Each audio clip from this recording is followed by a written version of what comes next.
This particular GoPro came with an annual subscription for editing and unlimited iCloud storage. So when I get back, I can edit everything together.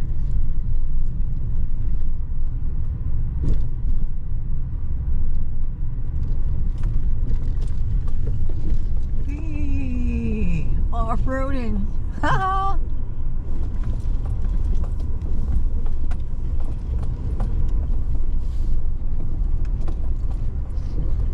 Kind of hoping we get to see an animal. It's going to turn itself off again in a minute here.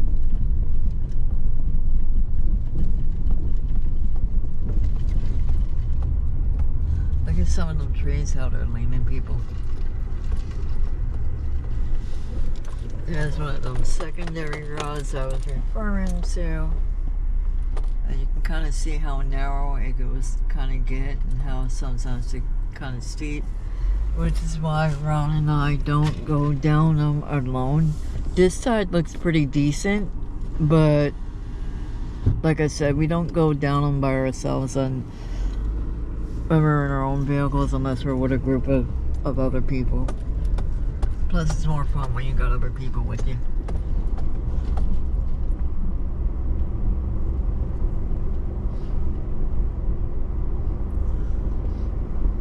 And I have my drone with me, I have my digital camera with me, so I'm going to be doing a lot of editing. Plus, since I don't have my laptop with me, it will sync directly to my phone once I turn on the app. And it will also automatically save stuff to the iCloud storage.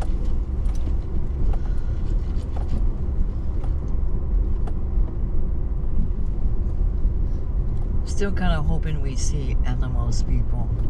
Gotta have animals.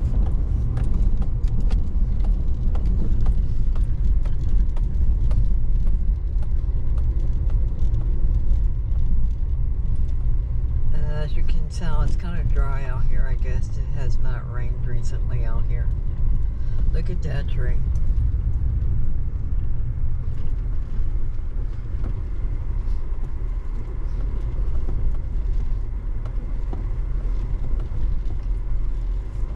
Whee!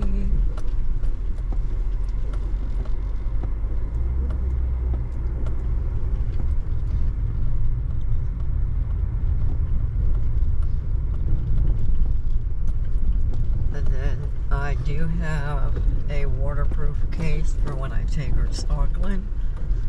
I'll send you guys some underwater pictures of the fishies. Yay!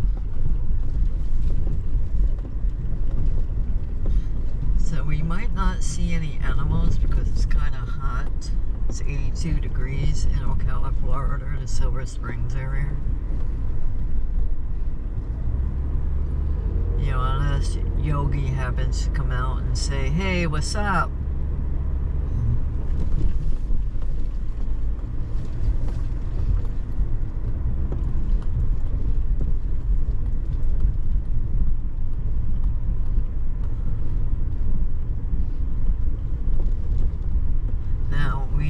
Ron and I are part of an off-roading group.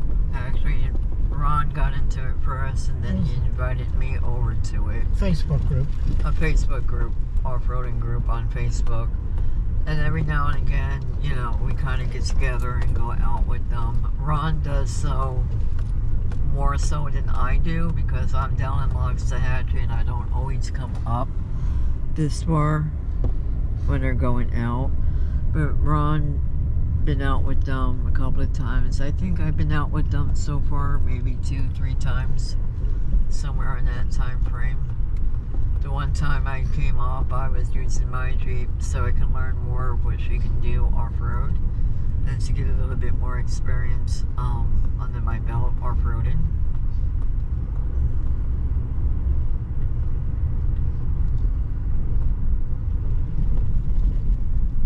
And they're a very nice group. I'll put their link in the description below.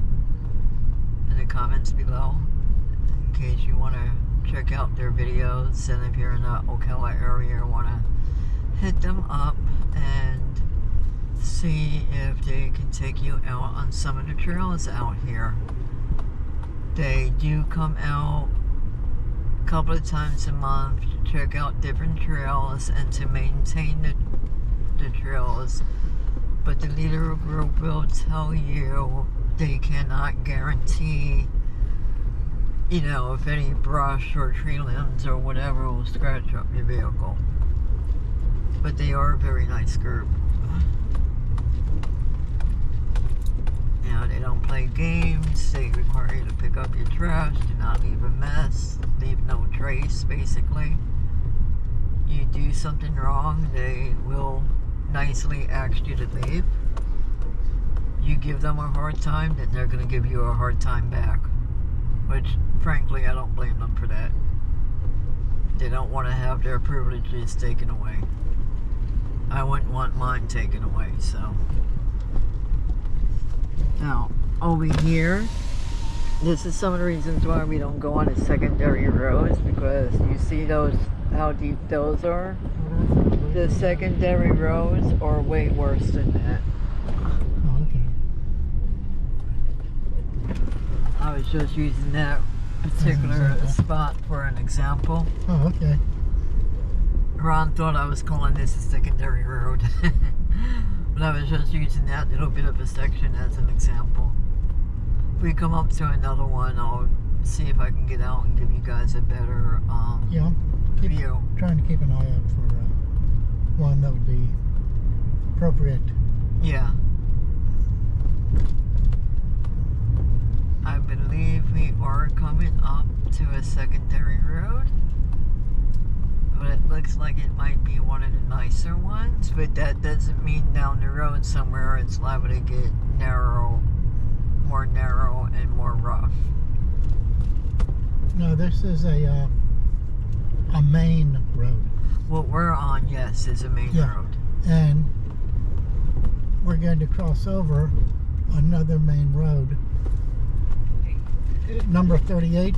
Yes, you see the number 38? Now, the secondary roads will be like a 38 decimal point, and then a number after it. That's a secondary road. Okay? The whole numbers in front of the decimal are the main roads. If it has a decimal and numbers after it, then it's a secondary. There, you got a better explanation than I was able to be given. But we'll take a picture of the secondary road once we come up to one. That's easy to go on over to. Yeah, so I'll be doing videos and pictures. And I do have my digital camera with me. And like I said, I do have my drone with me as well. And you will be tested on this afterwards. Yes. Take notes, people. Ron wants to test everybody to see who is paying attention and who is not. And this main road has a lot of these up and down things, which is nice for your two-wheel vehicle. Yes, there's still a chance you could possibly get stuck, but I believe on the main roads it's a rarity. And if you have any questions, just raise your hand, and I will be glad to answer them.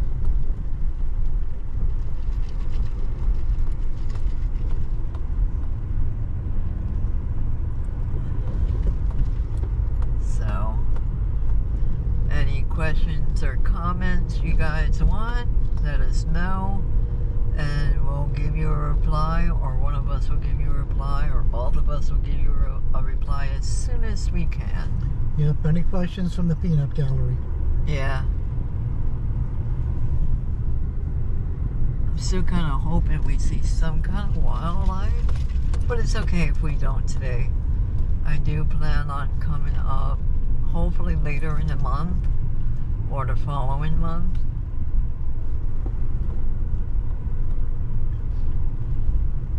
As I came up this week because my vehicle has some issues going on, and we went with a second opinion to make sure what I was told was wrong was actually wrong. Which the second opinion didn't compare to the first one, so we're taking the second opinion's advice better. So my car may be laid up for a couple of weeks, depending on when parts come in and when they can be installed into my vehicle.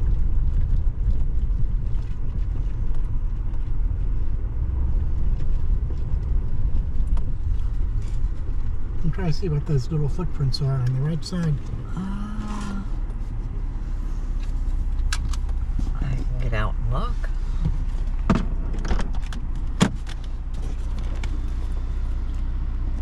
Okay, there's a couple of them here. I'll have to look it up on my little map. Little thingies. There's some more over here. There's some over here. Looks like maybe raccoon or a small cat.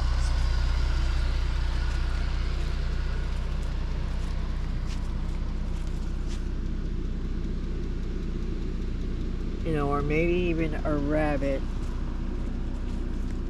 I do have a picture on my phone that I can compare animal tracks to. Isn't that a nice Jeep? I'll be bringing that home with me when I come back Friday down south. It looks like maybe a raccoon, maybe A house cat. house cat or a rabbit. Hard to say. I gotta look it up on my little picture that I have saved on my phone, which I will share that in the link below for all my hiking buddies. Because some people like to know when they see tracks like that. A lot of my friends would like to see it so they can figure out what kind of animals out there for when they're bedding down for the night. That's me. Trying to figure out what tracks belong to what animal. Yeah. So what I think they were was maybe a raccoon, maybe a possum. Bigfoot? Sasquatch. Too small for Bigfoot. Huh? There's Littlefoot. Little feet. You know, or maybe even a rabbit. Well, get it figured out, my peeps.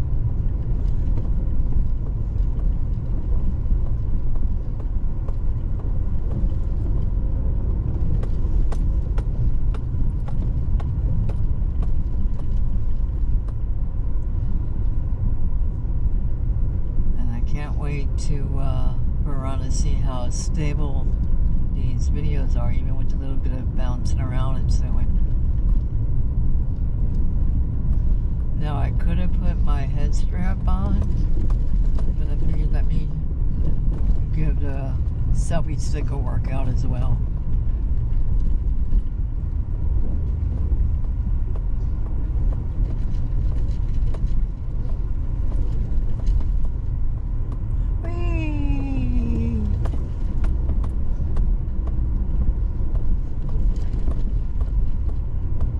So when I edit and piece these together,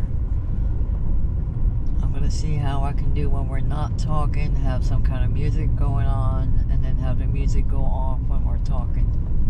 No, yeah, music. Ron don't like music. Maybe I'll just leave the music off to make Ron happy. Well, it's just a personal preference. But with me, when I'm on a trail or whatever, I just like the sound of no sound, or, you know, no music, or the sound of the car going through the forest, and things like that. And the sound of the wildlife. I think that's mainly what he likes, is the sound of the wildlife. Okay. So, people this is a secondary. Now, people, we normally don't do this when we're by ourselves. He just Yeah, wanted to show but- you a little bit of the secondary roads. Here, show the sign where it's like 18 decimal point 3. And that's what he was referring to. And actually, let me get out. That since it has a number after the decimal point, it's a secondary road.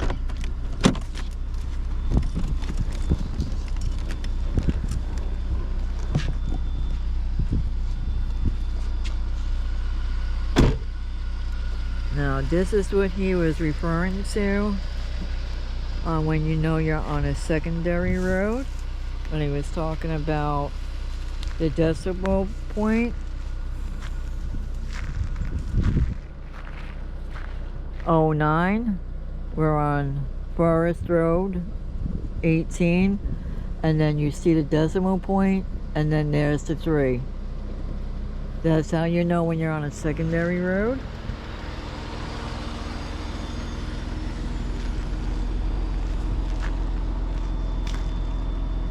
Watching for ticks, people. And then gonna walk past this car a little bit. I just seen what the sign is with an arrow. Yeah. Ron moved his vehicle down a little bit because he spotted this arrow, and it actually looks like, which I will let him know, looks like it's for an ATV, off-road type vehicle. But you can see how narrow it starts getting down that way. Let me go back to the car, get myself situated. I put those things on iNaturalist once. I forget what they said they were called.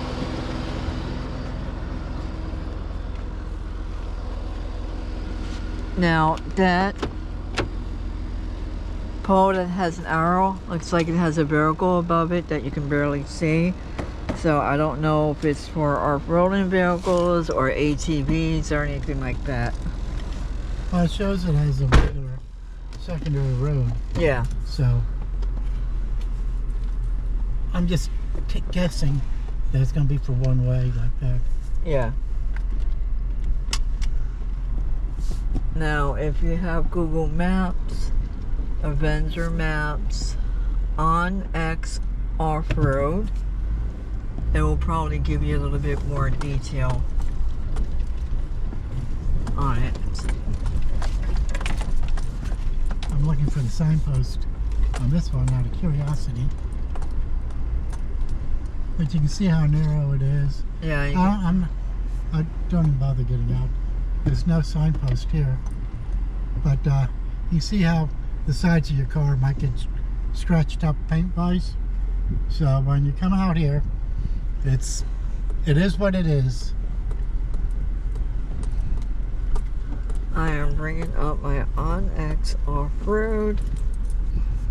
So hopefully it will show me where we're at, where that little blue dot on my little map here.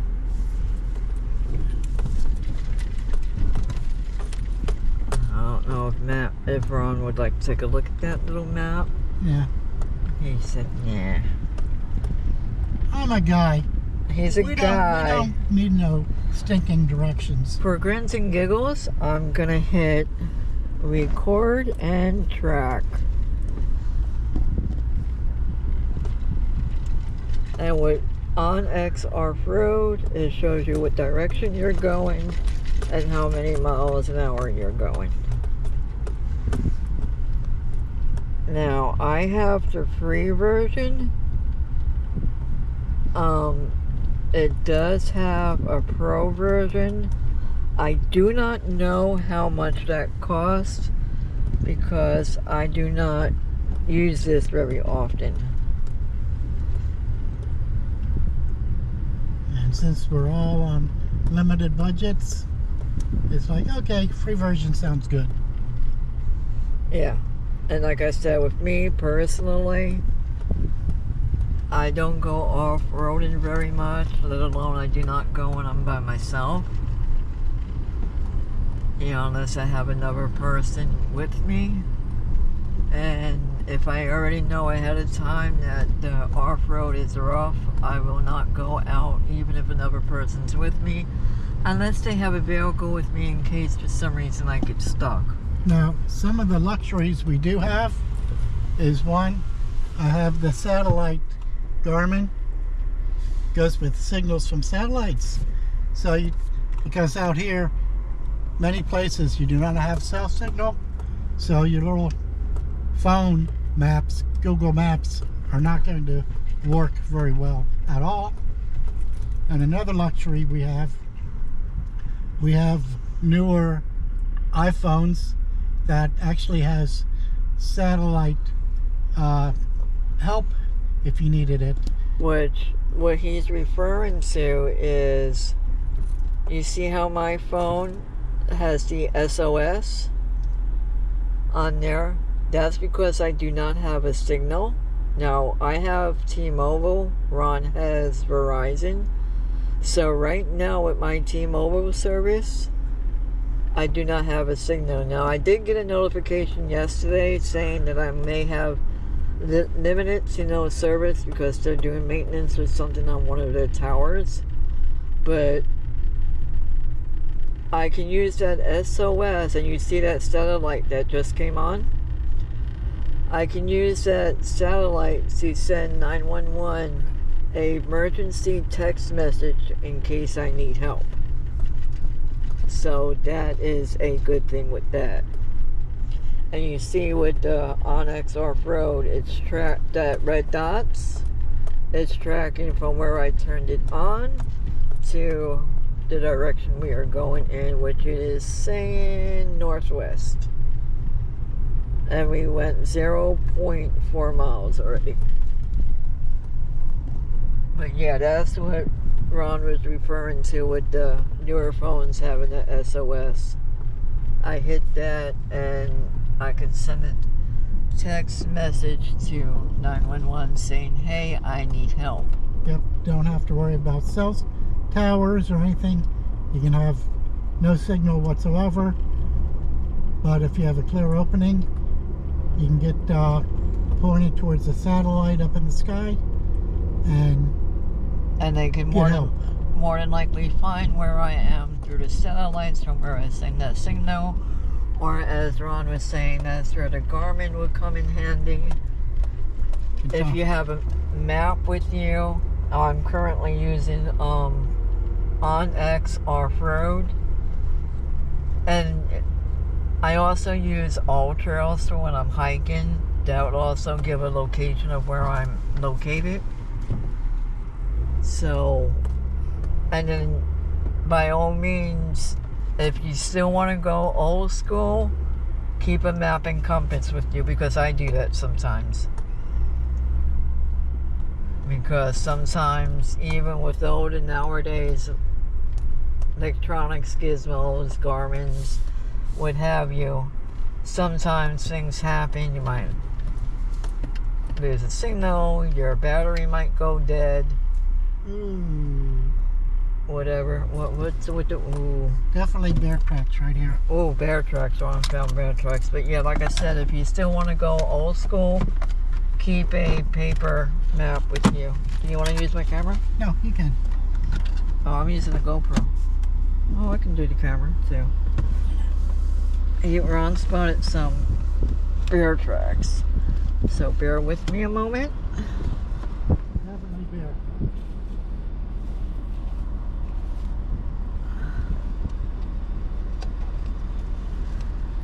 I'm going to take a picture of it with my camera so that way I can piece everything together when I edit.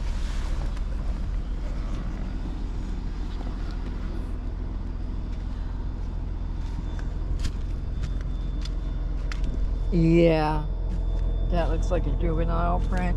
Okay, what you got it over here, and also right here it's easier to see.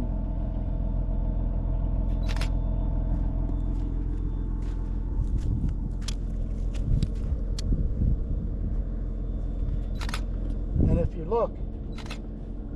you look This one is different than this one because one's the front and one's the back paws.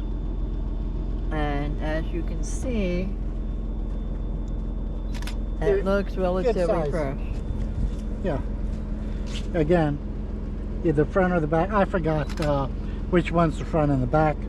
I have to look at my chart again to see.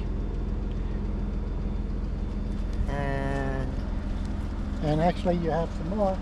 You can see it's about the size of my hand. And you got some more over here that are a little bit older probably. So, and these are probably older deer tracks, more than likely. Yeah, they are. This one's a good example right here where it's pointed.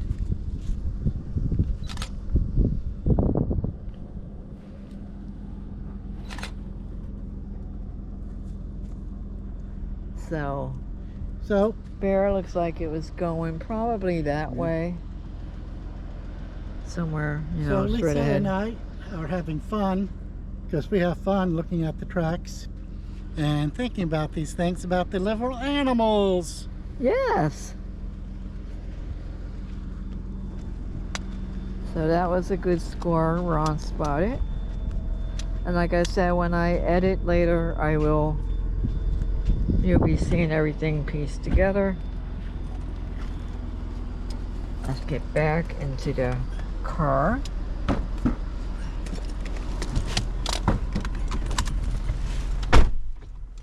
Take this off until I need to take more pictures.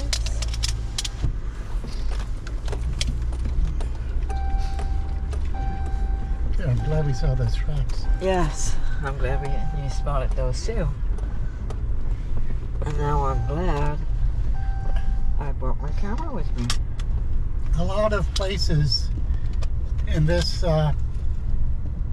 let's say, north central part of Florida, when they have a nuisance bear problem and they have to relocate the bear, they bring him down over here to the Ocala National Forest. And these are black bears. We do not have grizzly bears down here. The thing is, a black bear can be easily 300 or 400 pounds, more, less, and the males are usually bigger. Yep.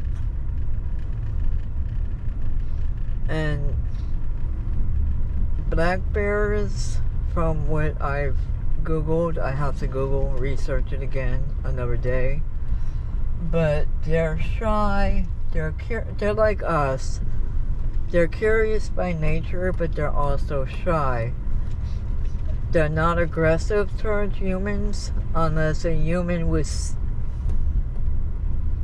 using ladylike language here. Unless humans were stupid enough to feed them. Then they expect humans to continue to feed them once they get accustomed to that. Or if the bear has cubs, you don't want to mess with them. Yeah, or if it's their mating season, which I forget when their mating season starts. So the thing is, just keep your distance and everything will be fine.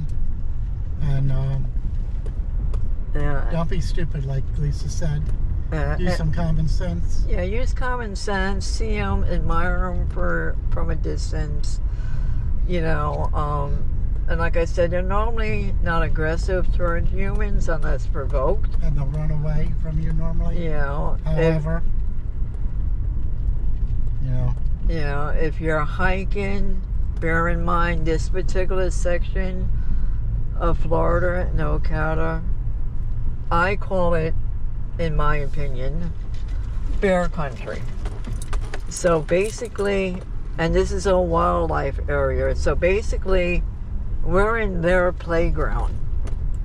Don't get me wrong, there's times I go hunting, but that's only when I need food to fill up my freezer.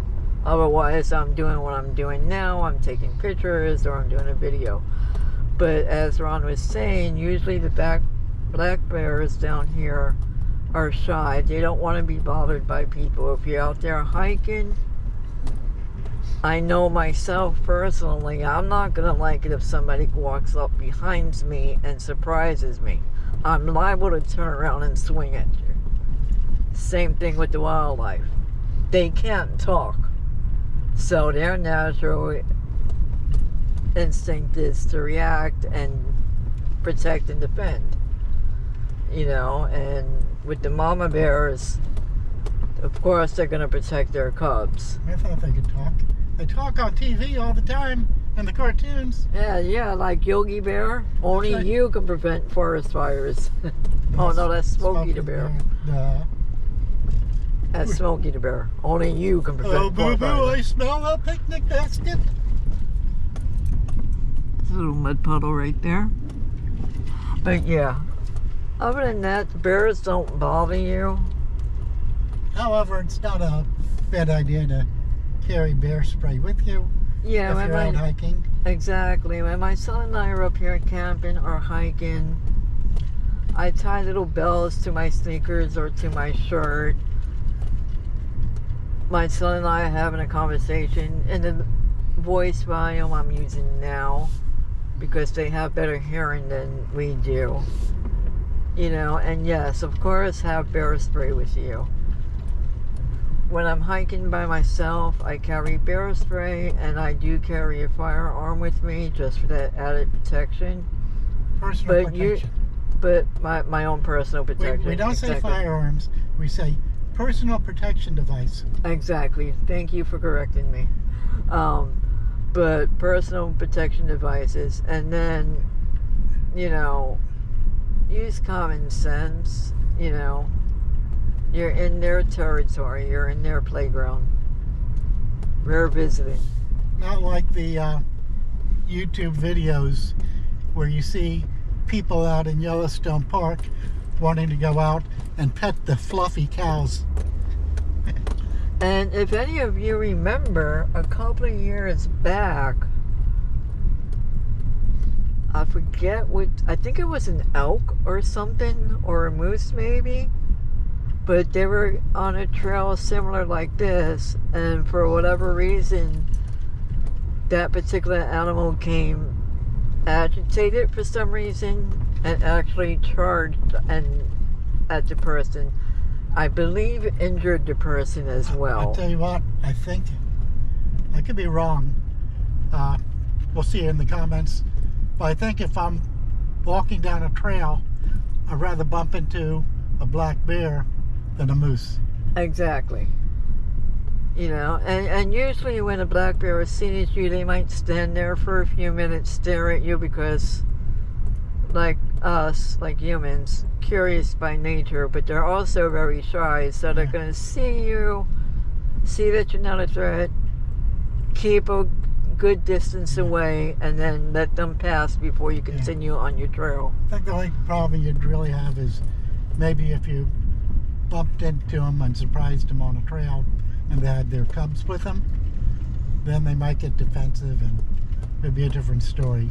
And that's why I suggested, especially if you're hiking by yourself, you know, wear some bells, like jingle bells or something like that, on your clothing or on your sneakers, because they have better hearing than we do, and they can smell for, at a minimum, a mile away.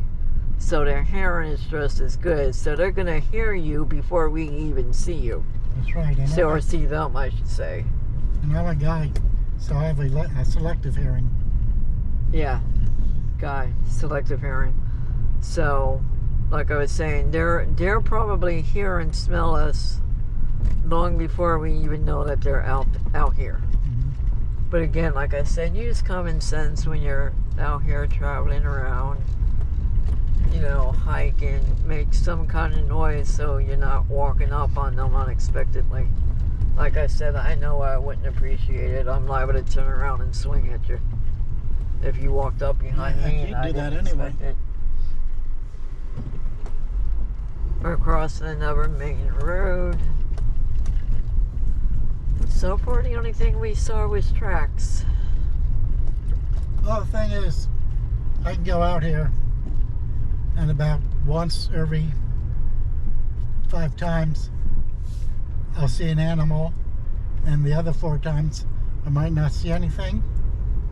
Or I can come out here and see animals for a couple times out here. It's just hit and miss. Yeah. And it is 82 degrees right now, so who knows, maybe they found a pond to go swimming in, or they're laying down in the shade or something somewhere. But when you're driving down the pavement on the main roads at 55, 60 miles per hour, usually a bunch of deer on the side of the road grazing as if they could care less. Yeah, it's like last night, Tuesday, when I came up on State Road 40 heading over to Ron's house.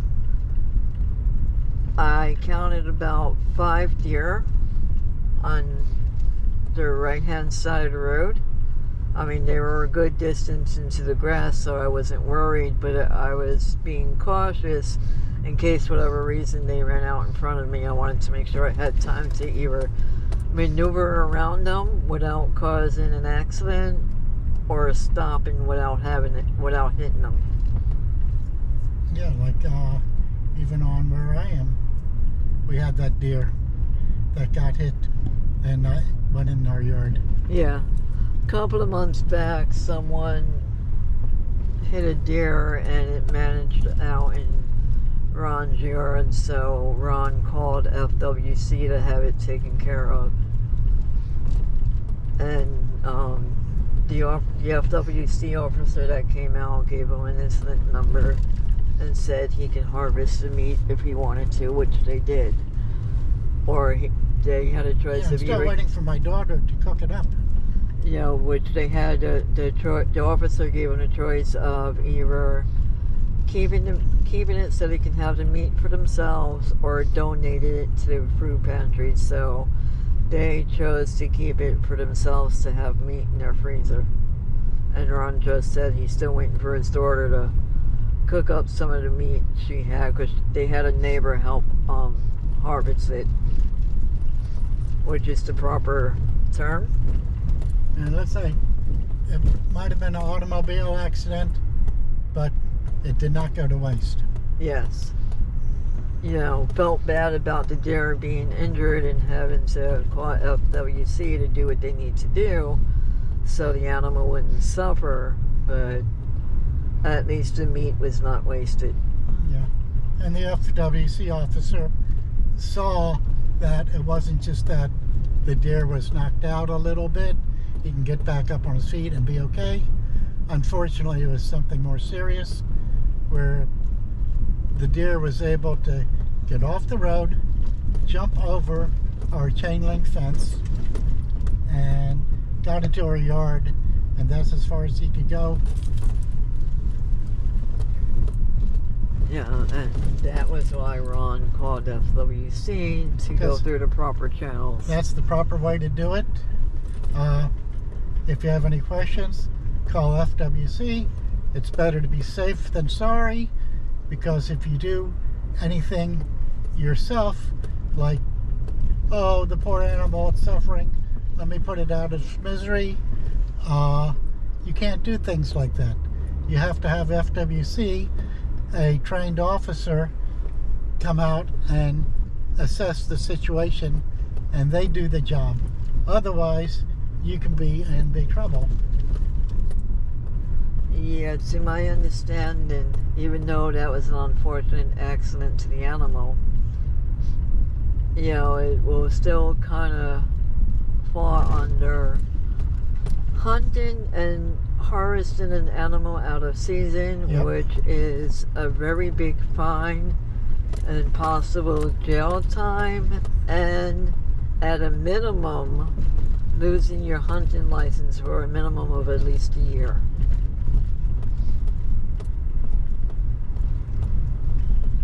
They're very strict about that. I think some states are a little bit more stricter, or maybe a little bit more lenient, but here in Florida, you know, you gotta follow the rules. Yeah, and Once I called FWC, there was an officer in the area. He was out within half an hour. Yeah, which bothered Ron because, you know, he understood he had to wait for the officer to come out, but what bothered Ron was seeing the animal suffering. Because the animal was picking up its head, but it could not get up to continue to walk away. And Ron's the kind of guy, he doesn't like to hurt an animal, so it was bothering him to see it suffer like that. I'd rather shoot the animal with the camera. Yeah, well, it's like I say, what I'm doing now when I'm not hunting because I do not need meat. I'm using my camera to shoot pictures, or I'm using my GoPro to take pictures and or videos. Of course, the turkeys, the wild turkeys that come in the yard, I'm a little bit more tempted on those.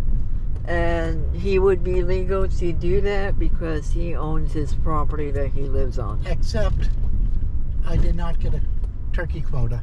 I applied for it. I didn't get it because I was so late. You're the only one that has the turkey quota. Yeah, and that's for next month. I wasn't too worried about whether I got a turkey or not.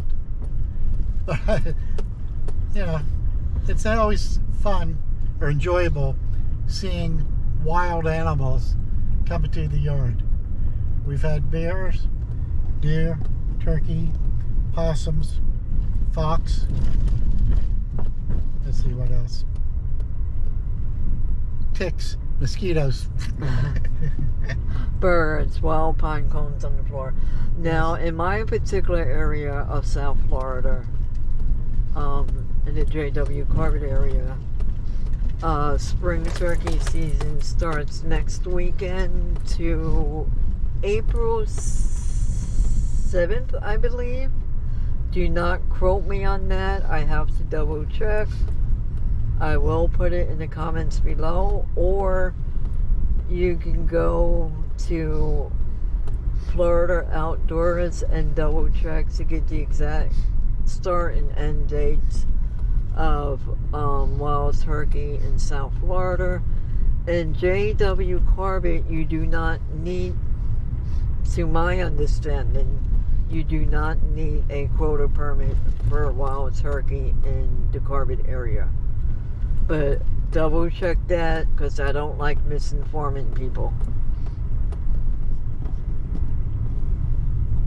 And I always tell people, when you go into a new area, always check the rules and regulations of that particular state, county, and that particular wildlife management area's rules and regulations. Because they can all be different. Yeah, they all different.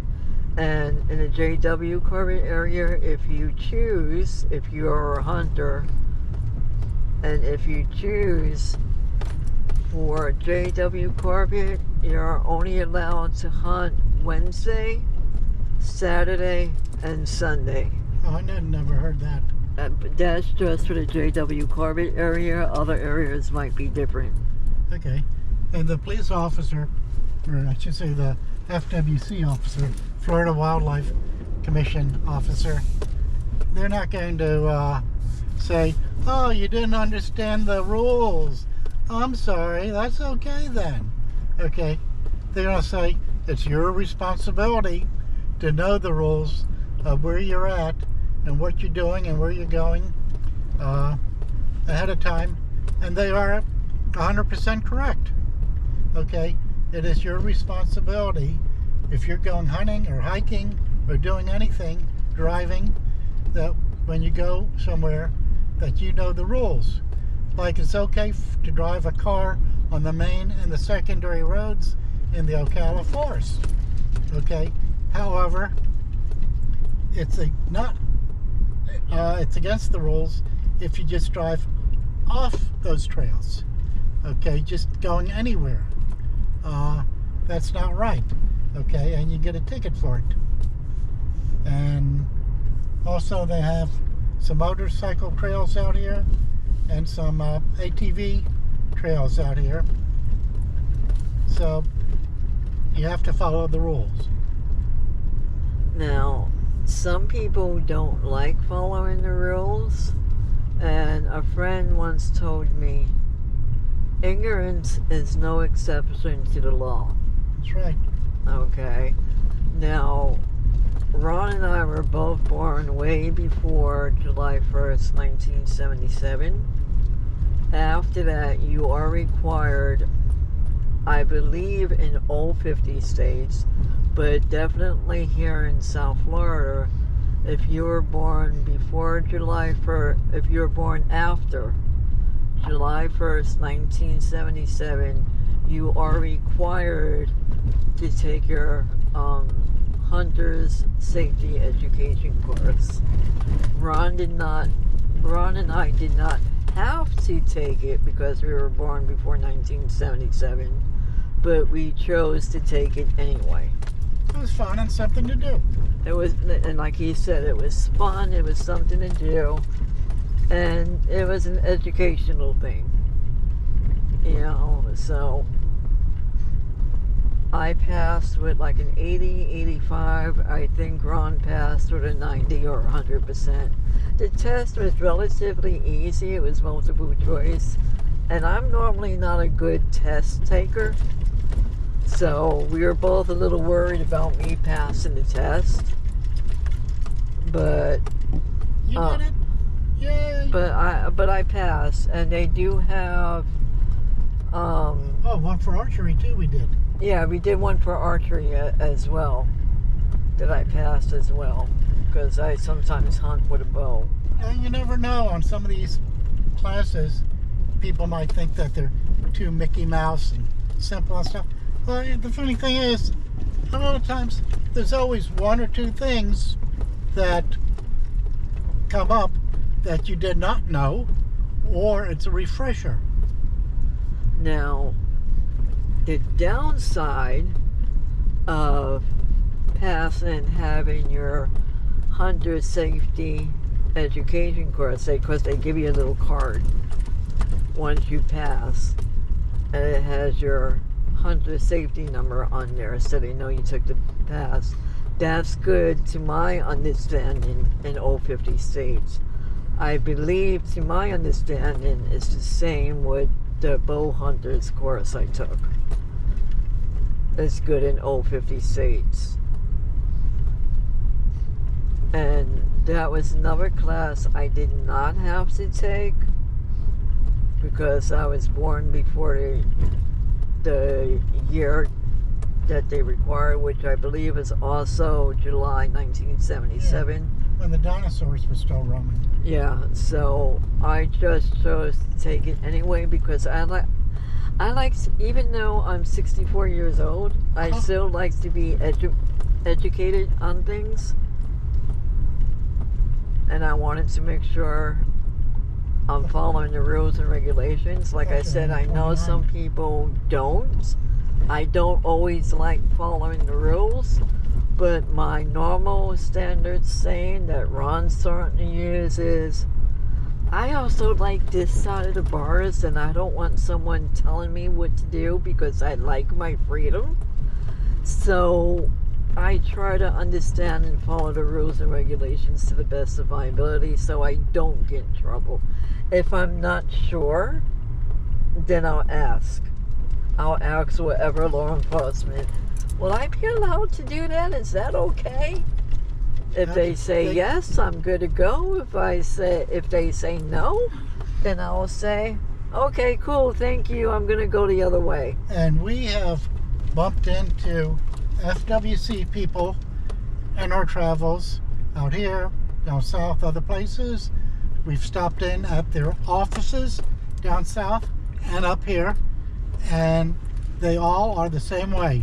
They are happy to answer any questions because they want to have people obeying the rules and regulations where they can have a nice, boring, quiet day and everybody follows the rules and there's no problems. Because think about it, people, at the end of the day, they want to go home too. They don't like having to give people tickets, but they also got to do their job. You know, and with FWC, I find it for them, they have a more risky job because during hunting season, everybody got guns. Oh, and then you get people like, oh, I don't know how that bear got into my ice chest. I'm up here on this tree stand hunting, and I came down here to get a sandwich, and there's a bear in there. I must have grabbed my friend's ice chest by mistake. Yeah. You know, ridiculous stories like that. Okay, you're gonna drink and drive your car. You're gonna have your kids in a car that you're drinking and driving in. It's dangerous. Well, guess what? You're out there with a weapon that easily can kill people, and you drink. Okay, forget it. It's stupid. Wait till you get back to the campsite where it's nice and safe. Yeah. You know, but people give stupid excuses like that. And another example of that is, when I was driving up here last night from Loxahatchee, Florida to Ocala, Silver Springs area. It's about a 4 to 5 hour drive, depending on traffic and how many potty stops or breaks I need. Well, I pushed myself a little bit more than what I should have, so my back started bothering me, and I had no choice but to take a second break. Now, I also have a mild case of anxiety, so I did not take my Tylenol nor my anxiety medication until I got to Ron's house. I would have been okay with just taking the Tylenol, but my anxiety was flaring up, because if I don't listen to what my back's telling me when it needs a break, it will send a spasm down to my right knee. And you're driving mainly at nighttime? Yes, I was driving mainly. Oh. I was driving mainly at nighttime, so I chose not to take my Xanax until... Take a look just to your right. Is that deer droppings? It might be, but I chose not to take my anxiety medication because it makes me a little bit sleepy.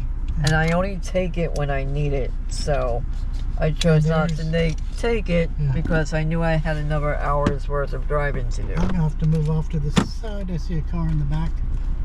Okay. Well, you can take a picture if you wanted to. It's not important. Well, yeah, well, I wasn't sure how far the car was coming up. I wanted to get out and take a picture. Okay. As they drive over it. Ron's pulling over because he thinks he might have spotted deer droppings. So I'm gonna get out and take a look.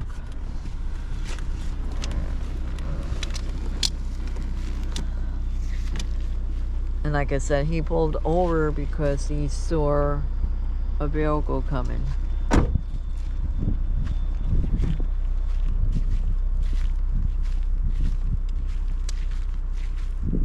More tracks.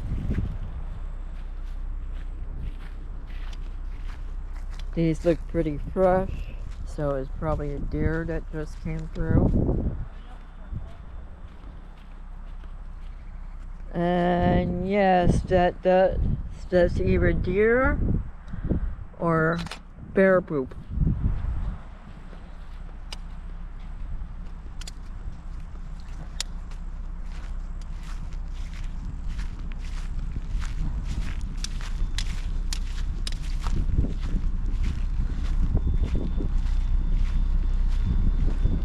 I think it might be bear poop because I think deer poop pellets.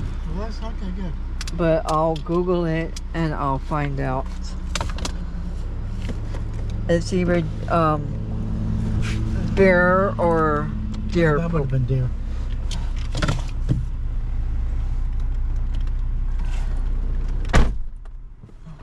That would have been deer. That would have been deer. Ron says that's deer. I'm the kind of person that likes to Google weird things, so that's going to be a weird thing I'm going to Google. Let's see if I'm right or if Ron's right. I think they're poop pellets, I'm not sure.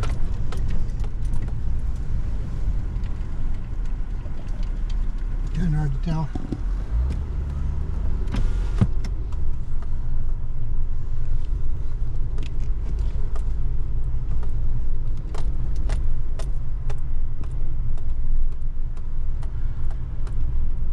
But yeah, it's really pretty out here. Still kind of hoping an animal comes by. One time Ron and I were driving through the woods here, and we saw, obviously it was a female bear because she had 2 babies with her.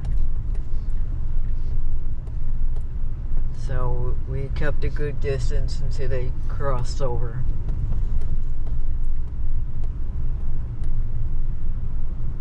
Yeah, she kind of stopped because I guess she heard the bear going and was kind of giving us a look of, if you keep coming, I got something for you. These are my babies.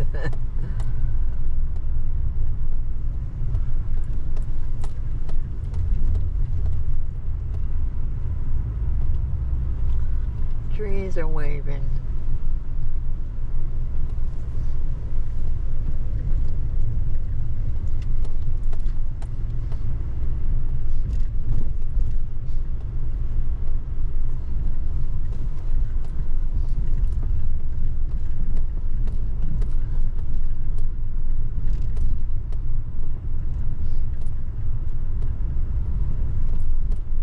I'll also see if I can get my off-road, Onyx off-road somehow posted to my thing here so I can edit everything together for you guys.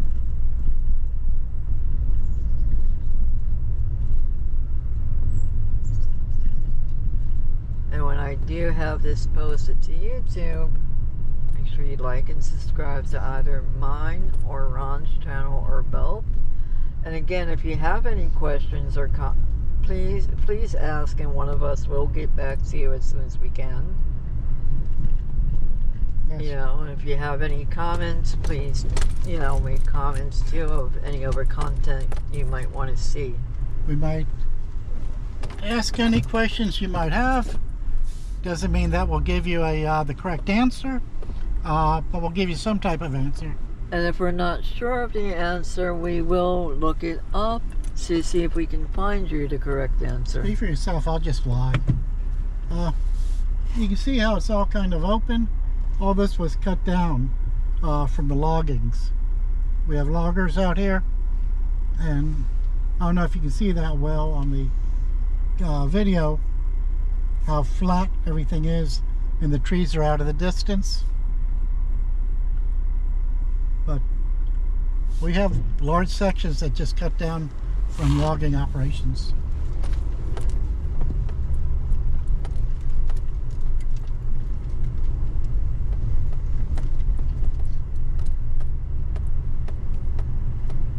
And I'm daydreaming of, once we get back to the house, piecing and editing everything together. Or it'd be fun. Be the first time I edited something with this amount of footage on it. Yeah, and just imagine the vocabulary you'll have. Yeah, that's probably where Ron will be hearing me using the young lady-like language.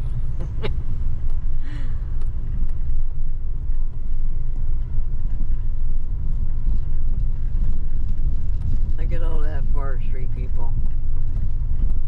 I love it out here. My son loves it when he comes out here with me. Yeah, you should see the crystal clear streams. Yeah, that if are you out here. go through my YouTube channel, you will see some footage of either I All took. that's all been cut down too. Ron said all that been cut down too. But if you go through my YouTube channel and some of my videos, you'll see some videos of either Ron took some videos and posted them, my son or I took some videos and posted them. My son and I also do snorkeling, so you're liable to see some snorkeling videos on there as well. And the name of my channel is L.A. Casciato, hashtag YouTube. I'm sorry, let me repeat that. L.A. Casciato, hashtag The Adventures Awaits. And Ron, what is the name of your channel again? I don't even know. I'll look it up and I'll post both our channels in the comments below. Yeah, I have at least 2 viewers. Yeah, I'm up to 98. Every now and again it drops down to about 95, but I'm up to about 98 now. Well, the thing is, I don't post very often. I post a lot more than Ron does because You're more adventurous. I'm more adventurous. My son and I like to explore more. You know, so right now it's a hobby for me, so I do it for fun. Yes and no, honestly, I'm hoping at some point I get enough followers, subscribers, or I start making money from it. But right now it's just a hobby for me. You know, and I like sharing my adventures with people, especially friends and family that live out of the state of Florida. Like I have a cousin that lives in New Jersey. I have relatives all over. I have cousins that live in New Jersey. I have one brother that lives out in New York. I have another brother that lives out in Maine. So... And cousins, you have what? In California? Yeah, I have a cousin out in California. Now, she lives in the mountains, but Santa Cruz. She lives in Santa Cruz. And then you have somebody in Arizona, I think? Yeah, my daughter lives in Arizona. She can take a 3 to 4 hour drive to California if she likes. You know, and then I go to a lot of different state parks. Ron and I both have a National Park Pass / America the Beautiful. I think they call it something else now. Who knows? But I can put those links or those in the comments below if you'd like to know where you can get yours.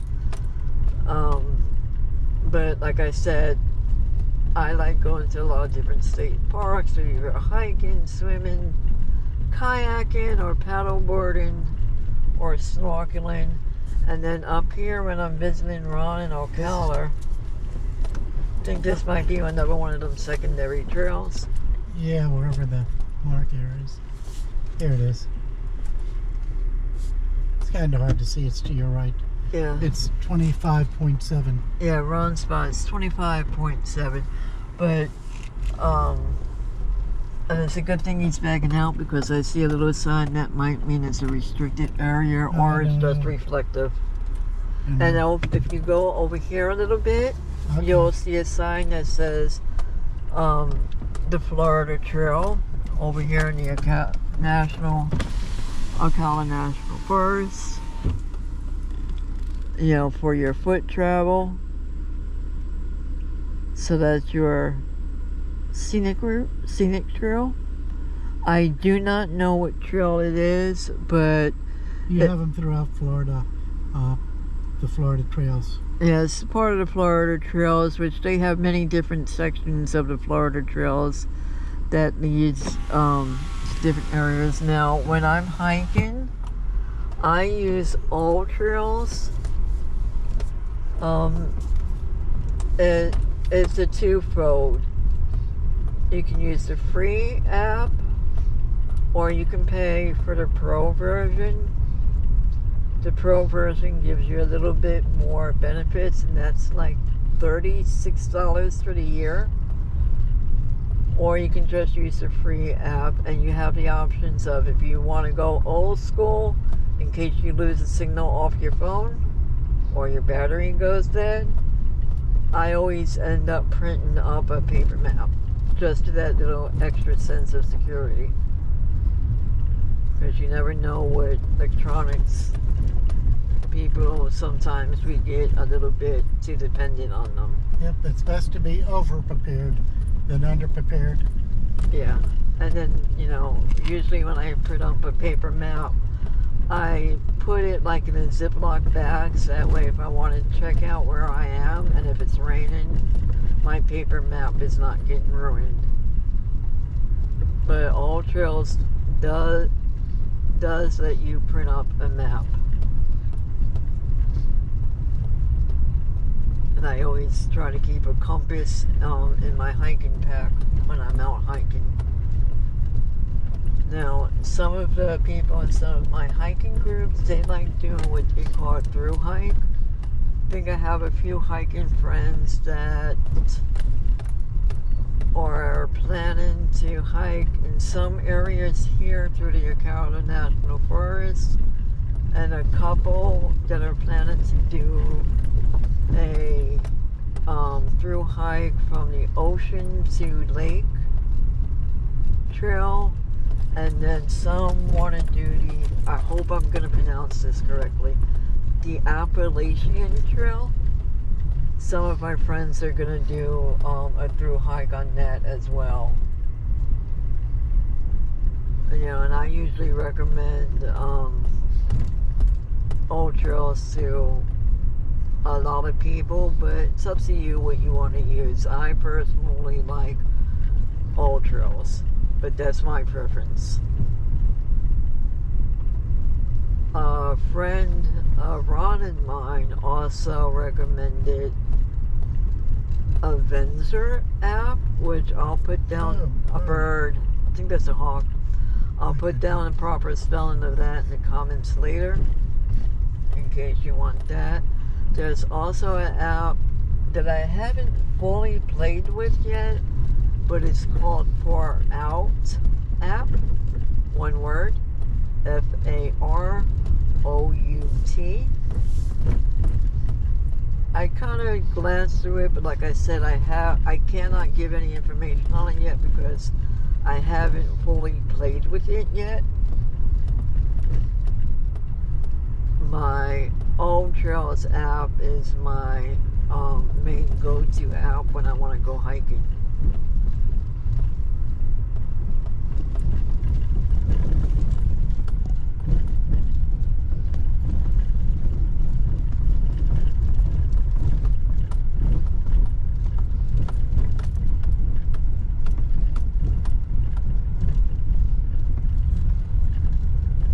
We saw a bird, so that's good. Woohoo!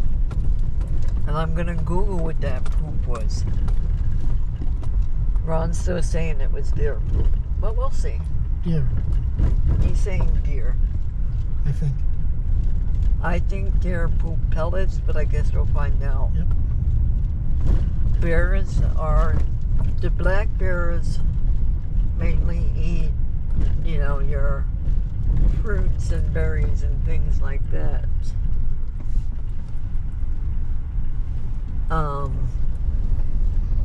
They do, when they want more protein, they do eat fish, but their main source of food is, like I said, fruit and berries and things like that. I think it's the same with deer. They like their fruit and their berries. I believe they eat daisies as well.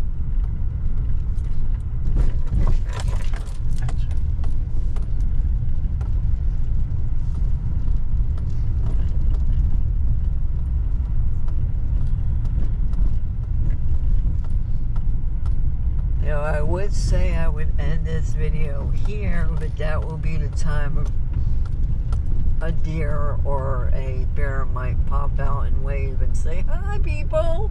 Haha, I knew you turned your video off." So I'll keep it rolling a little while longer.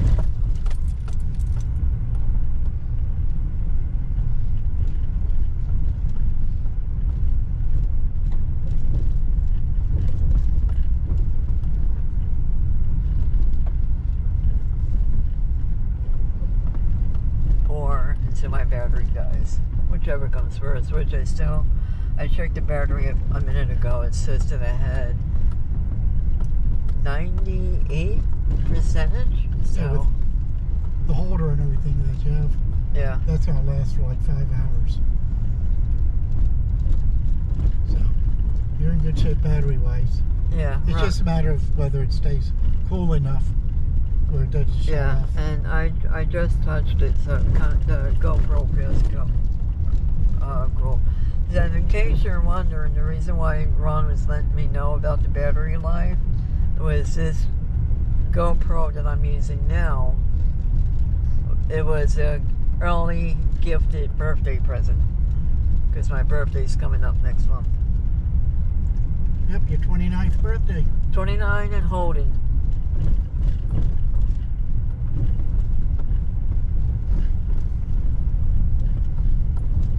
And then he also got me a bunch of smart butt remarks. A wild car just drove by. But yeah, this was a early birthday gift because he knew I've been wanting a decent one for a while. I have You needed a decent one. Yeah, I actually needed one. I have 2 other GoPro, but those are my knockoffs. One was sent to me from my cousin from Arizona. No, Nevada, I'm sorry. And that's what I meant by earlier. I have family, in different states that can't always come down to Florida to visit, or I can't go up there for whatever the reason may be. Or in my case, sometimes I don't have the means to go up and visit. But all the time. So this is how I share my adventures with friends and family out of state. But the knockoffs I have, one my cousin from Nevada sent me, which is okay. It takes okay videos and pictures, I think. But the sound quality was not very good. And then my brother or one of my other cousins or my son, I don't even remember which now because that's how long I had these knockoffs, had gotten me another one. But it was like the one that they got me, I know was $60. But again, the sound was muffled. Unless you had it really close up to your mouth, you can barely hear what people are saying and things like that. Again, if you go through my YouTube channel, you'll probably see some of them videos. So that's why I got this gifted early. And you're still learning. Yeah, so I'm still learning how to use it, its features. It came with an editing software, so when we get back to the house, once I get everything synced to my phone, because I did not bring my laptop with me, it's going to be entertaining to learn how to use the editing software it came with. And maybe tonight we might try doing the night sky, the time lapse, where you get to see the stars moving. Yeah, maybe. Now, we'll see. If you look through my video, I was allowing my 13-year-old grandson to use it, and he was wearing the chest strap, chest plate, whatever you want to call it. And he was kind of, running around. He was careful because he knows it's an expensive item. And he did the time lapse that was really cool. So you'll see that on my YouTube channel. Look for The Adventures of Aiden, or it's either worded that way or I worded it Aiden's Adventures. So you'll see how he got to go really fast. But it also has a slow-mo motion function, mode, whatever you want to call it. So I'm still learning. I'm a visual learner, so I'm reading the manual and I'm learning as I go, and I'm watching different YouTube tutorials on this particular item. So it does do a lot of stuff other than just taking pictures and doing videos. Like I said, I'm still learning all the different things it can do. It has video stability, whatever how you say that, call that. Here's one of those little signs up there for your ATVs. So this trail is, I believe, to my understanding, is specifically designated for your ATVs. Yeah. Probably because it's I'll let you get out. He's gonna let me and you have the thing that shows no motorcycles, no cars, just that whatever it is. Yeah, I'm Oh, gonna, it's no trucks. Yeah, you'll see it. yeah, you'll see it. Okay. You want to get out or you not? Yeah, I can get out. Let me get out real quick. Yeah. Let I me- want to get off this trail. Yeah, let me get out real quick in case the ATV does come by. Yeah, or after you see and say you're not allowed. Blah, blah, Well, you're blah. not actually on a road, so I think you will be safe, but just as an extra precaution. But yeah, that trail I just showed you, there's another little post that tells you what is allowed and what is not allowed. And I'll show you that sign again.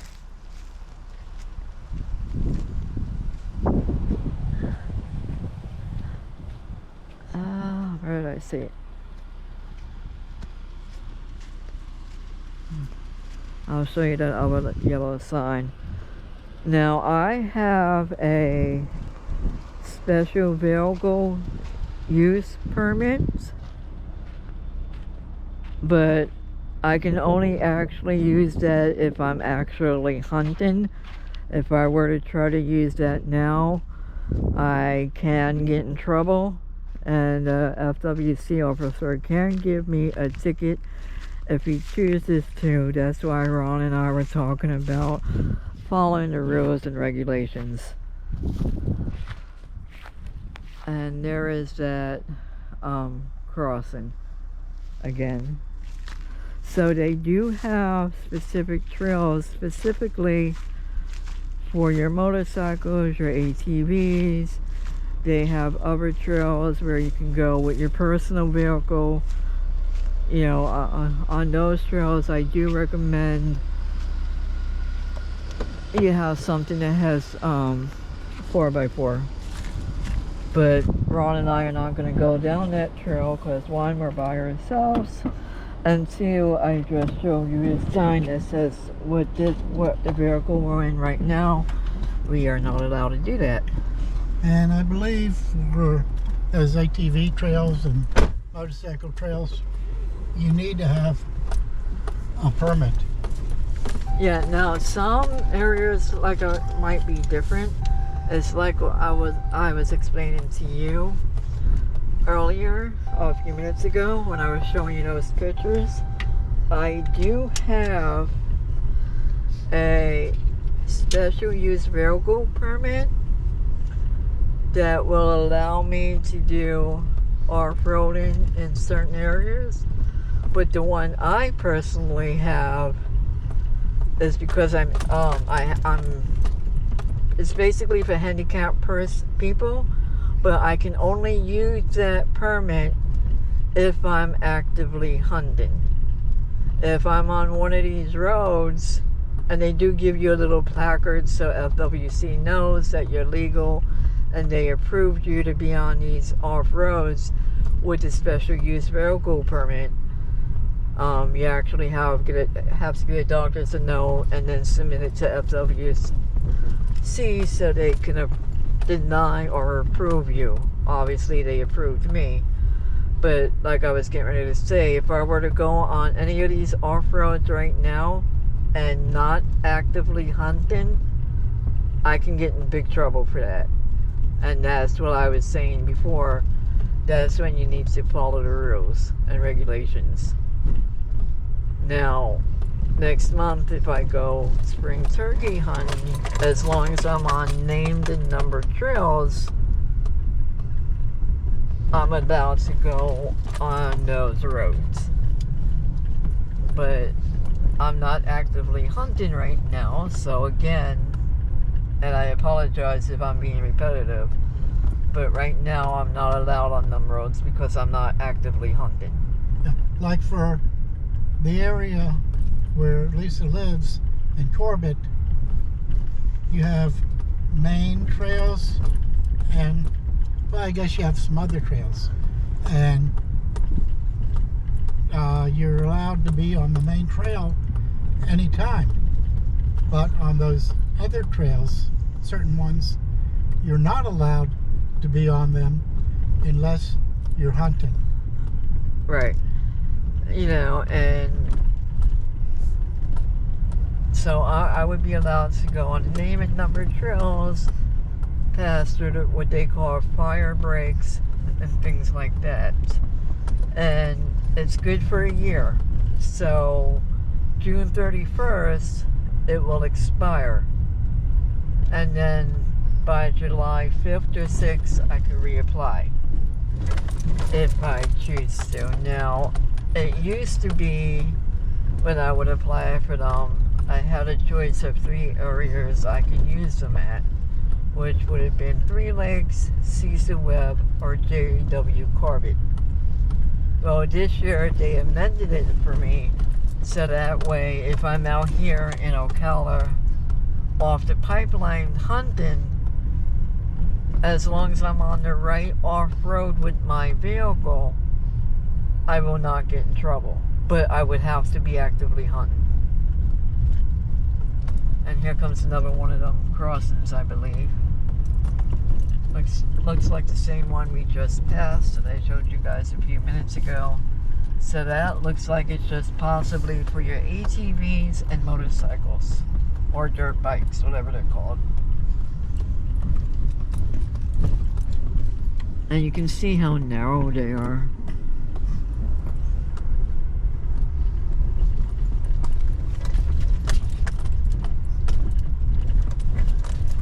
Now, if I were to come up here in April, my quota permit for turkey would allow me to be on this pipeline road. Well, you can be on it anytime. Yeah, but I'm talking about if I was hunting. If I were to hunt for spring turkey next month, Yeah. for up here for when my quota was approved for, I can be anywhere on a pipeline to hunt. I don't know about up here. Okay. And I think, wasn't it in Corbett where you could be off trail with your disability thing? Yes. Okay. And Yes. that's a big thing. Being able to be off trail. The main roads are the secondaries. You can drive off of them if you have a disability. Right. I don't know if it's up here, if you can do the same, be off trail if you have a disability permit. Again, it's every individual on whatever you're doing. It's your responsibility to look up and find the rules and regulations and the laws before you do anything. Or if you happen to see a game warden, FWC warden, you can ask them and they will let you know, yes, you can do that, or no, you cannot. Which is usually when, because sometimes to me, at least, because my reading comprehension is not always the best, when I get confused, and if I happen to see a game warden or an FWC warden, or I will go to their office and ask, and I will show them on a map, am I allowed to do this with this permit? And they would either tell me, yes, you can, or no, you cannot. And like I said, everyone that I've ever talked to, they're always very happy to talk with you, explain the rules and regulations to make sure there's no problems or issues because they really don't want the headaches. They're not out to just, oh, let's see how many tickets I can give. Yeah, they and really stuff don't like want to that. write you the ticket, but they also have a job to do. And they want people to have fun and keep coming back. Like Ron was saying. Yeah, they're out here to protect the wildlife in the area. Yeah, Everything. and that's what I was just getting ready to say. They're out here to protect us, the people, and they're also out here more so to protect the wildlife. And theoretically, and this is where sometimes the rules and regulations get a little confusing, at least to me, is Ron's over 65. Oh, You know, Oh my God. I have a disability, okay? So, theoretically, if you read through the rules and regulations, and this is where my reading comprehension that's not good comes into play, I get confused. But it says if you're 65 or older or have a disability, you do not have to apply for a quota permit. if I'm in I forgot now, exempt or non-exempt area. Yeah, it will let you know if you're exempt or non-exempt. And Ron and I have this conversation all the time. We have heated arguments. Oh my God. Yeah, sometimes I get frustrated. So do I. But I blackbirds. Yep. I tell him all the time, whether how true that may be, it doesn't cost me nothing but my time, ink, and paper to apply for the quota permit, because I like to try to make sure I'm as legal as possible so I don't get in trouble. Yep, it's no fun paying fines. Okay, And I'd rather throw my money away on other stuff than paying for tickets. And even though I'm not an avid hunter, you know, I consider myself a beginner to moderate hunter. I say Yeah. beginner. You know, yeah, more so beginner. I agree with Ron.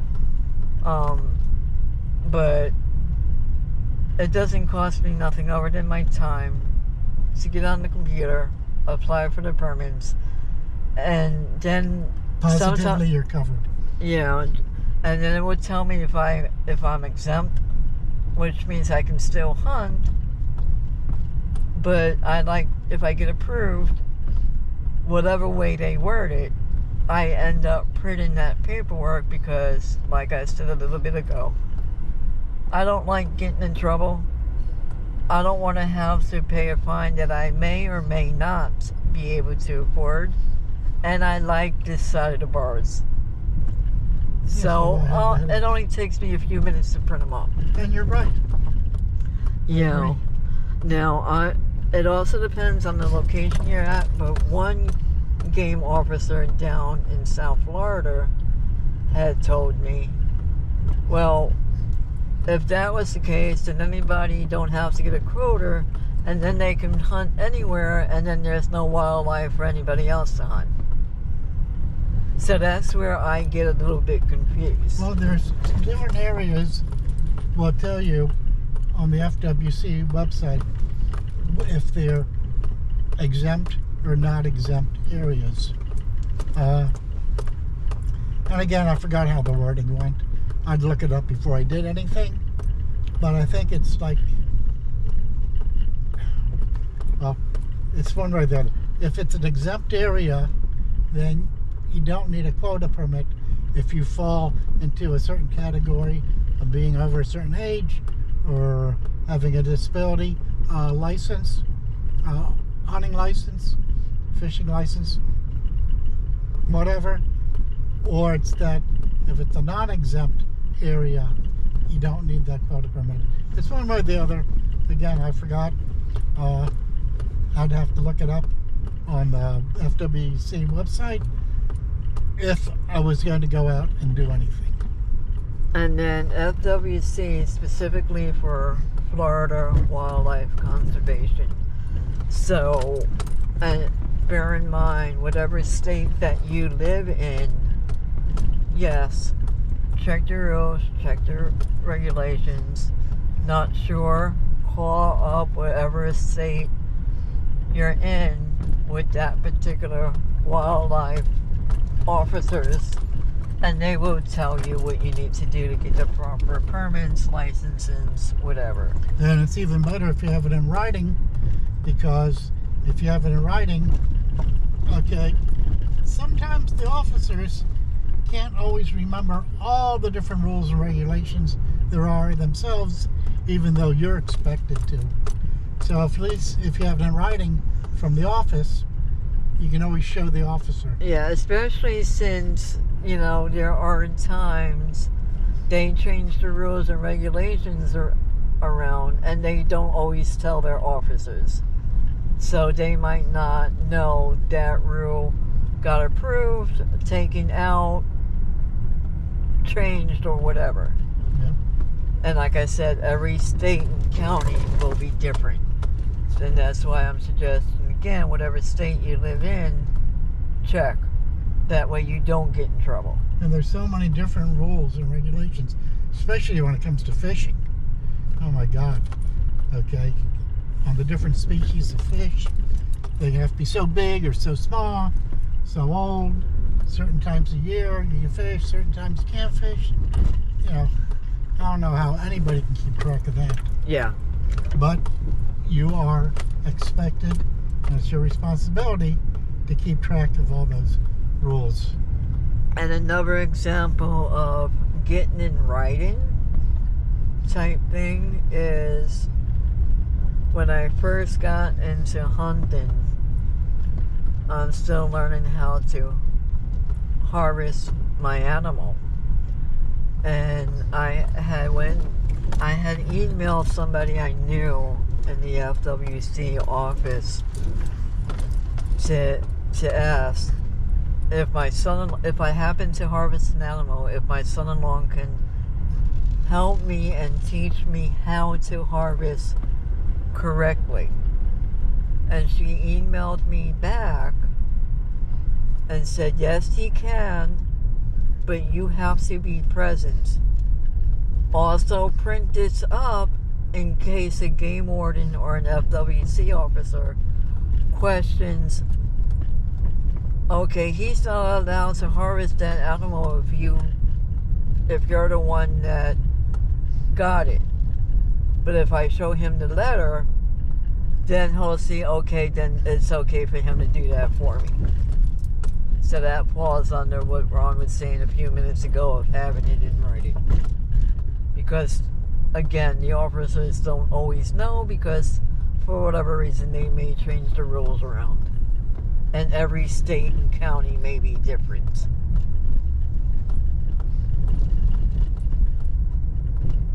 Yeah, so they can't keep track of every rule and regulations because they make so many. And they change them about every year or two.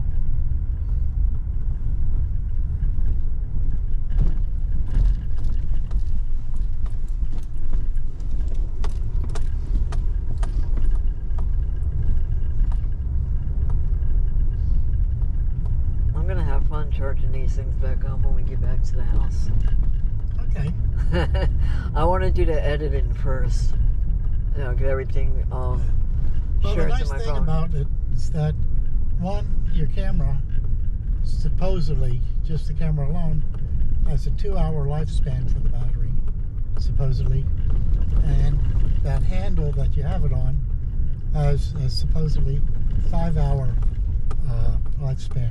Yeah, when I have it charging, it lets you know how many lights that are on there. It goes up to 5 when it's fully done charging.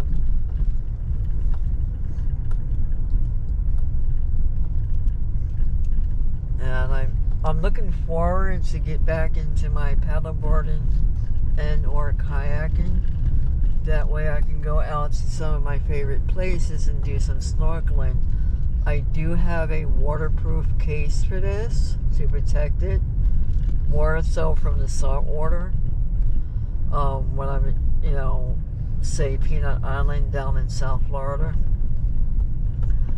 But I want to see how well the videos it takes while I'm snorkeling. Should be really pretty. Oh, look, a mud hole. Woo-hoo-hoo. Ring around the rosy.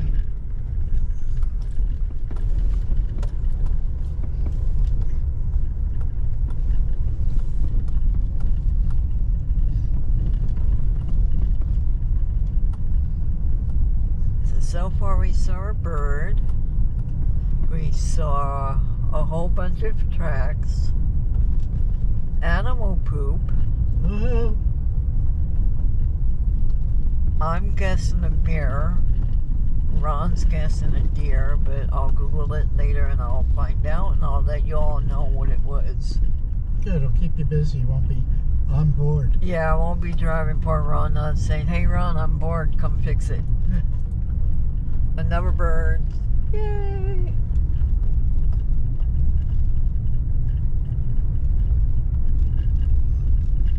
Aren't they pretty?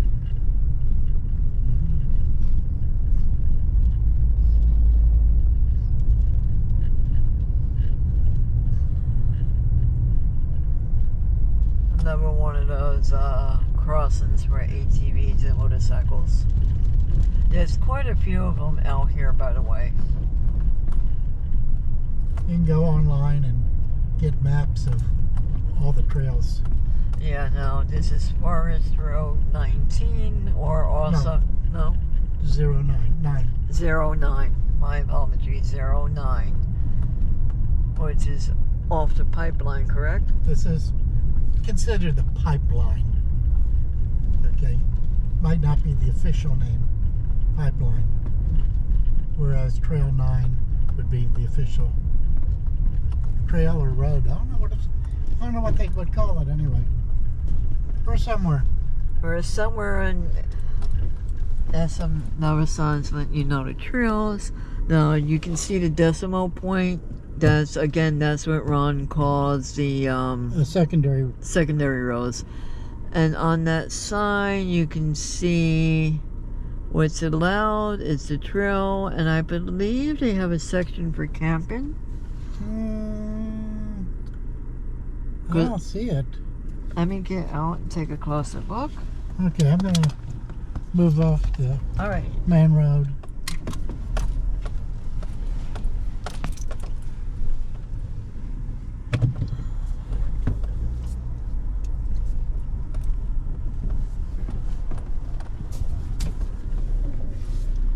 Okay, no camping, but it does have two different types of arrows.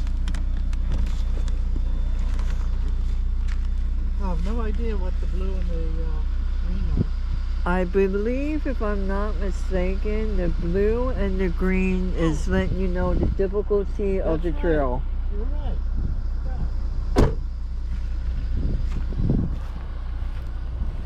So again, here is another one of these signs that's letting you know what is allowed on here. You got what looks like a golf cart, an ATV, a motorcycle, and the one that underneath that looks like a golf cart looks like a Jeep or a four-wheeler of some sort. There's 09, and this is the secondary road of 32.7. I'm not going to go all the way down the trail because I'm not wearing the proper footwear. So when I step out of the brush, if you see me looking at my feet, I'm checking for ticks. But that's where you can see where it kind of goes around the bend. It gets a little narrow. That's when if you're worrying about the paint job on your car, it can get scraped up, dented. Oh, I thought that was an animal track. But yeah, I'm not sure how far down this trail goes. So it's pretty cool. So if you're ever on Forest Road 9 or County Road 9, it does give you what road you're on, so you know where you're at. And you'll see the yellow sign where you know it's a two-way street. So that's a +2. And like I said, it will show you, like I said, that has a blue and a green, so you will know your difficulty level and what trail you want to stay on. That's a good call. Me, I would take the green because it would be easy. But if you're with other people, you should be fine on the difficult ones. A mud hole! Woohoo! I'll stick on the easy trails. I can't afford repairs. Yeah. And this is why Ron and I both stay on the main road like we are now. You know, and same with me, especially when I'm by myself, I always stay on the main road. Unless we're with a group of other people. Trail riding is the proper term, I believe it's called. That way, if anything happens, we have another person with us to help us. Or vice versa. Yeah, or us help them. But my car has a few boo-boos right now, so she's not doing any of the harder trails. If I were driving her today, we would be on the main road like Ron and I are doing now.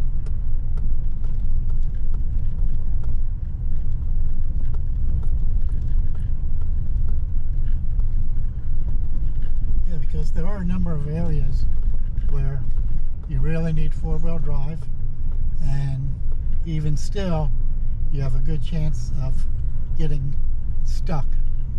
And if you're by yourself and you're on the secondary road somewhere, it might be a long time or a next day, if you're lucky, if anybody comes out, and you don't have any cell signal, so you're really messed up. Yeah. And that's, again, what Lisa had been mentioning. You want to be prepared when you do go out, that people know where you're going. About how long you're going to be, what route you're taking. Make sure you have some basic supplies, some water, some snacks or food, things like that. Yeah. Flashlights, something to start a fire if you're stuck out here overnight. Me, I usually a whistle. Yeah. You know. A whistle. Yeah. Okay, I keep in the car in case I'm out here, I need it, somebody else needs it. It's a lot louder than you yelling. If you need help, 3 whistle blasts at a time. And that's throughout a universal emergency SOS. Yeah, type thing.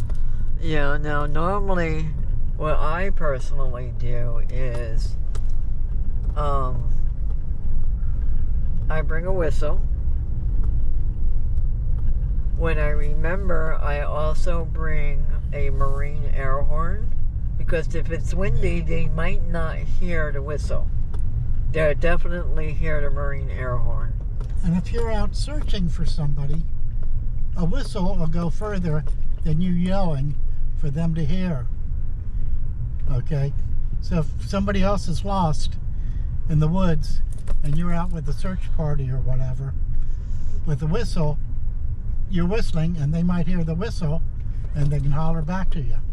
Right, and now some people recommend one of those Garmin trackers that you can put on yourself. I've seen them as cheap as $100 up to $700 to $800 or more. It depends on what your price budget is, what you want, what you're going to use it for.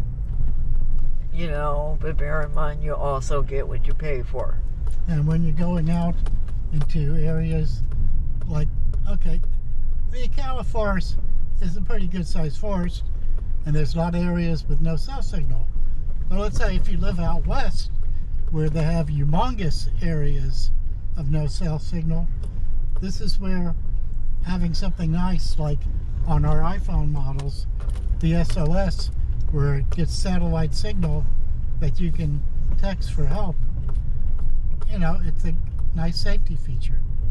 And the other thing, for me, at least, everybody's different. They might have their own routine. They might use different things. But for me, I'm comfortable with bringing my whistle, bringing my Garmin, bringing say a command. making sure I have my phone with me, so that way in case I don't have a signal, I can at least use the SOS like Ron explained. And like Lisa said, it's best to be over prepared for whatever you're doing than under prepared. And that also falls under bringing a paper map and a compass, in case your cell phone fails and you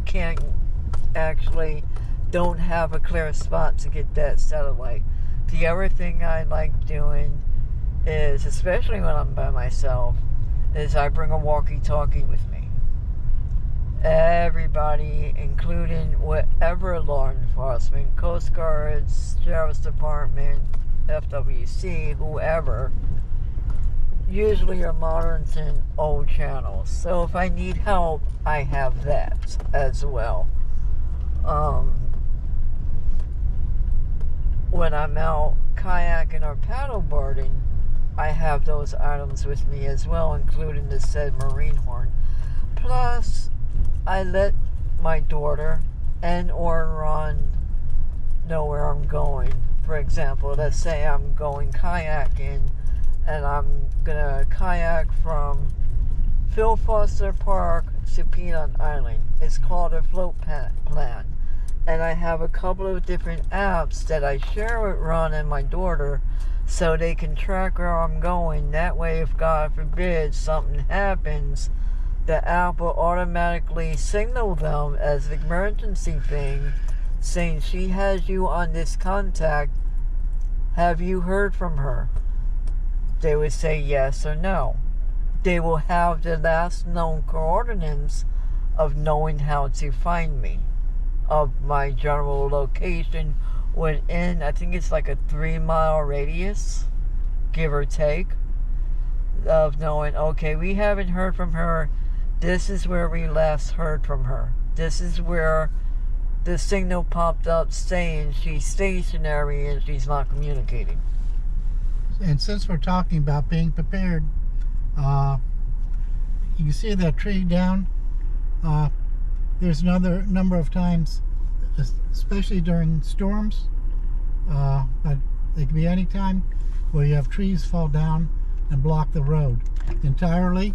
And being prepared, my electric chainsaw is at home, so I'm not prepared. Okay. However, I do have a hand saw. I keep a small one in the back of the car. But I know we were going down Route 9, which is really wide and no problems to get around. Yeah, and like I said, that's what it falls under, float pan, whether I'm paddleboarding, kayaking. If I'm out hiking, especially if I'm out hiking by myself, I let my daughter know. And or I'll let Ron know. The reason why most times I will just let my daughter know is because I live with my kids or my adult children, or my adult children live with me. Whatever way you want to look at it, to me, it doesn't matter. But at least, God forbid, if something happens,